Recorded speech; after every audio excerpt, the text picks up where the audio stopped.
ঝুম বৃষ্টি, মধ্যরাত, চারদিকে ব্যাঙের শব্দ। কোলা ব্যাঙ, সোনা ব্যাঙ, কত ব্যাঙ।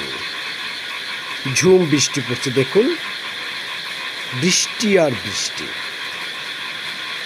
শুনেছি সাগরে নাকি নিম্নচাপও হয়েছে। ব্যাঙের শব্দ কেমন একাকার হয়ে যাচ্ছে, দেখুন তো। আপনারা শুনতে পাচ্ছেন ব্যাঙের শব্দ? আর বৃষ্টি পড়ছে, বৃষ্টি যাকে বলে ঝুম বৃষ্টি। চারদিকে কেবল বৃষ্টি আর বৃষ্টি, বৃষ্টি আর বৃষ্টি।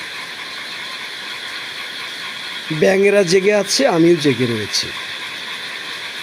কবি হলে তাদের জীবনটা এমনই হয়। তাই বলি, কারো কবি হওয়ার দরকার নেই, অনেক যন্ত্রণা।